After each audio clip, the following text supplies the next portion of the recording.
Hello and welcome to my meditation. My name is Debra Baker and I'm so grateful that you have joined us for this time to relax and tune in and maybe let something go. Ready? Let's get started. Let's begin with 3 nice, really deep breaths. First, breathing into our chest, holding it for a moment, feeling the front of your chest expand, and when you're ready, let it go. Now breathing into your chest and your upper back. Just really feeling your rib cage expand and holding it for just a moment as we slow our breathing down and releasing it slowly. And now take the deepest breath you've taken all day, all the way into your upper chest, your upper back, all the way down into your belly. Just feel your whole torso kind of expand, and then hold it for a moment, and then release it nice and slowly.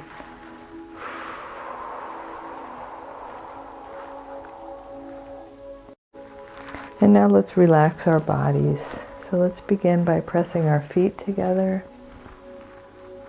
Feet, ankles, knees, and legs. Just press your legs together. And the idea behind this exercise is that you tense the muscles first, and then when you let them go, they relax even more powerfully than if you just tried to relax them. So feet, ankles, knees, and upper legs together, and just press your legs together and squeeze, squeeze, squeeze.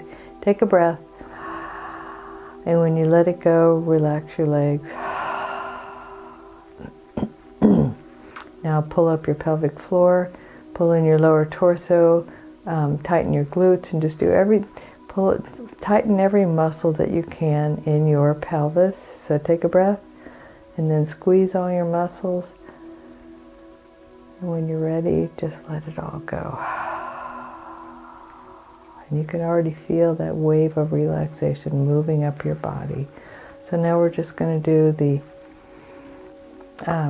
let's do the middle torso, so your belly and mid-back, and then also take your hands into gentle fists and bring them up to your shoulders, and then pull your shoulders forward, your shoulders and your arms forward, as though you're kind of squeezing the front of your chest and expanding your back as you're pulling in your abs and your sides and your back. So it's a pretty big squeeze here. So take a breath, and then squeeze it all forward. Squeeze, squeeze, squeeze. Just feel your back stretch too. And then when you're ready, oh, that feels so good. Now do the opposite. So pull your shoulders together as though you're squeezing your back, squeezing your shoulder blades together and expanding the front of your body. So take a breath and squeeze, squeeze, squeeze until you're ready to let it go. And then let it go. And now my favorite one. Bring your shoulders up to your ears. Tuck your chin gently. Imagine pulling all of the muscles around your head and your face to your skull. Take a breath. Squeeze, squeeze, squeeze, squeeze your neck with your shoulders. And when you're ready, drop your shoulders.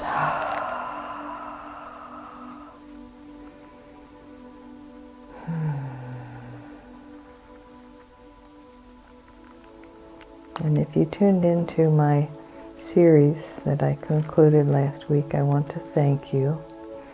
It was about hearing how we hear the messages of the infinite.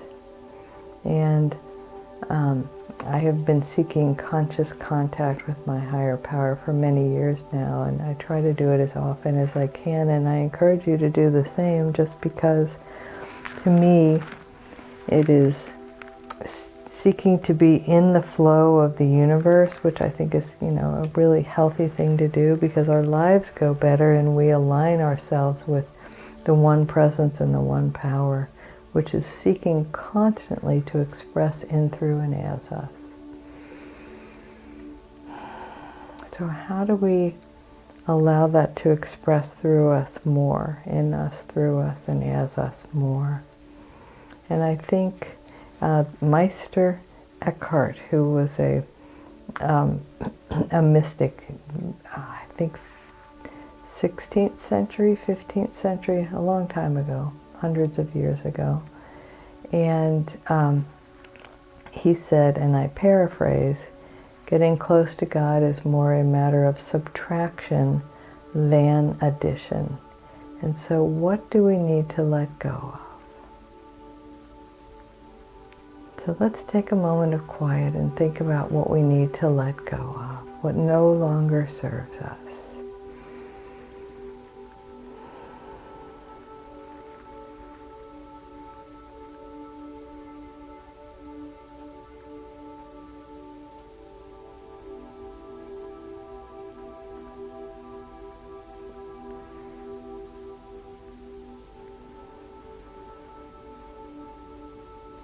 Let's just think about it for a moment. Because what came to me in the last few weeks was this realization that what I thought I needed to release, to let go of, was not so much what I needed to let go of, but all the self-recrimination that I did afterward, all the beating myself up. And so if you can identify, or you like to identify for yourself, some people call them character defects, or just things that stand in our way, things that kind of trip us up. I suggest that it could be that it's not the behavior that you do, like not speaking up for yourself, or being rude, or having a temper, or whatever it may be, but how much you beat yourself up about it afterward.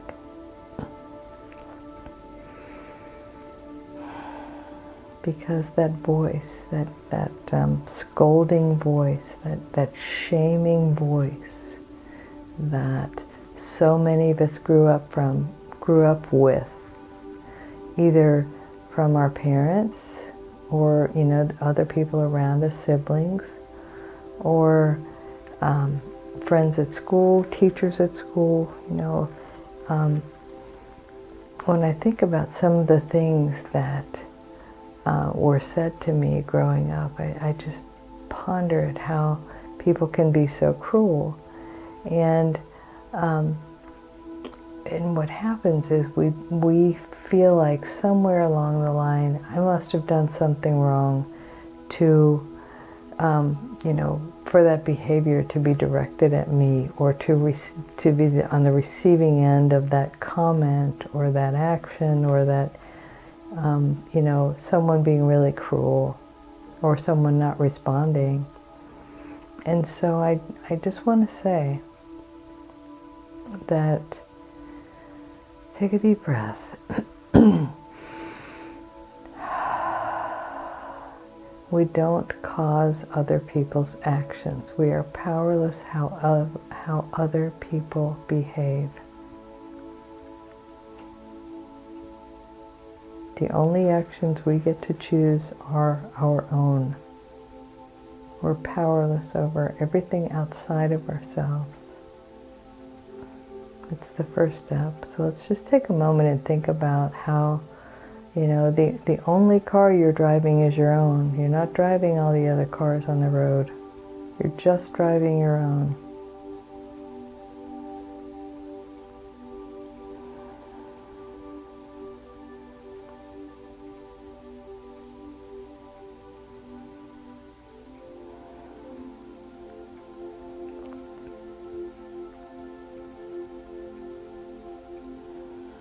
So letting go of feeling responsible for other people's behavior, but also letting go of the idea that you should have said something or done something in the moment.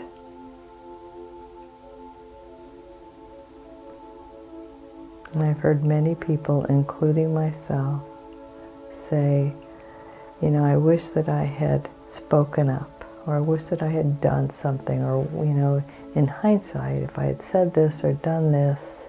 And, a lot of us, think of those sorts of things later rather than in the moment.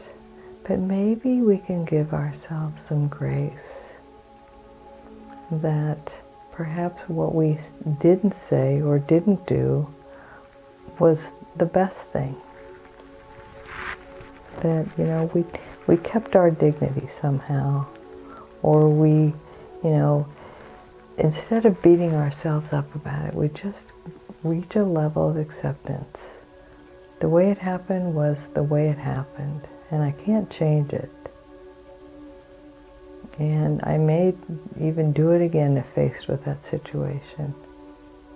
And beating ourselves up about it is not helpful or healthy at all.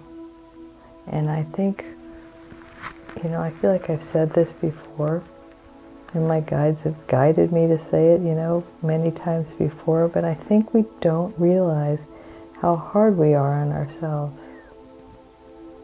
I think that we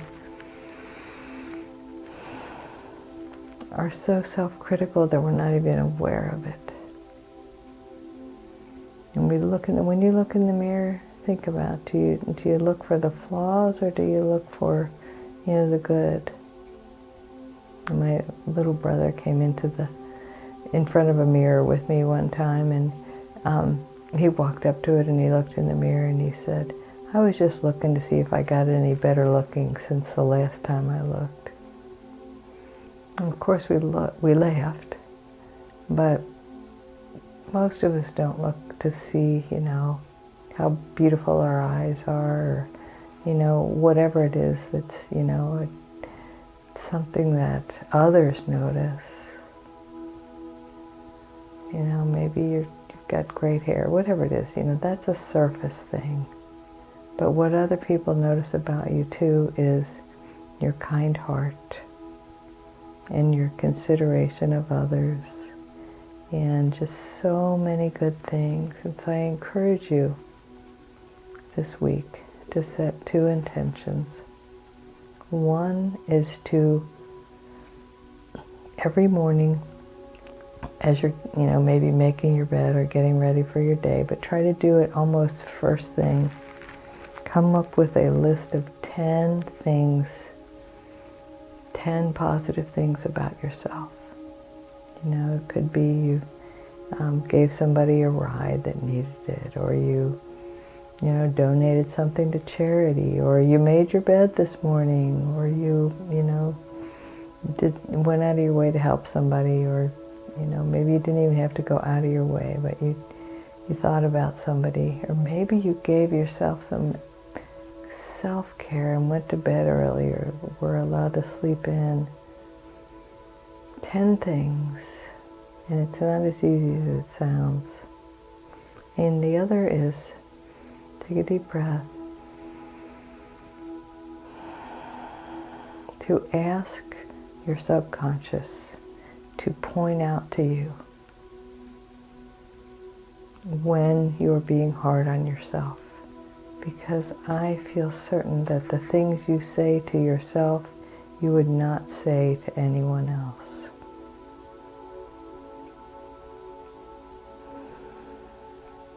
You just wouldn't.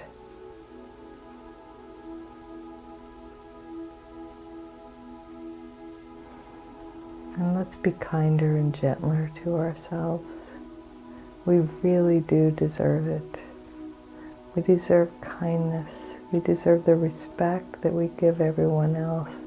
We deserve the grace and the consideration that we so freely give others, the forgiveness. And when we make the conscious decision to forgive ourselves, that's when the shame releases, because we're not holding on to it by beating ourselves up about it or adding to it.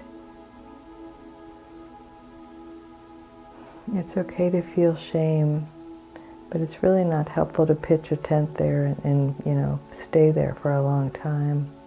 When shame comes up that's buried deeply,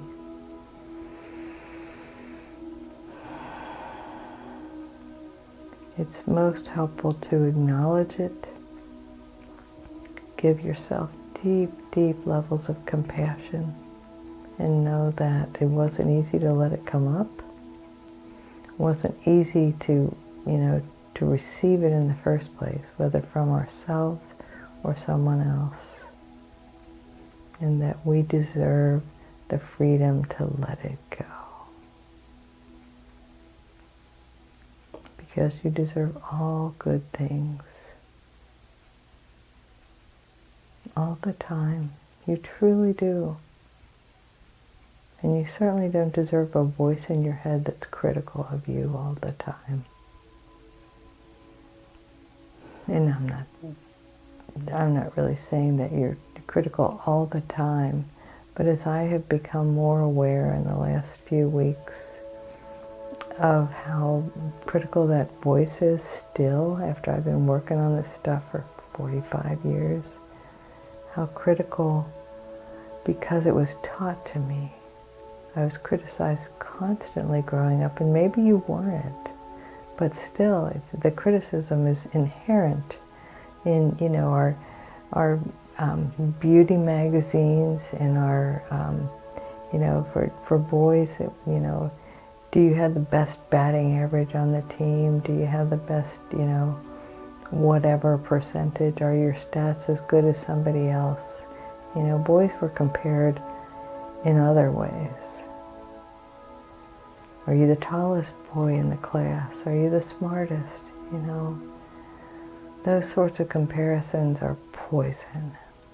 And when we stop doing it to ourselves, we can create space for that shame to go away. So let's take another nice deep breath.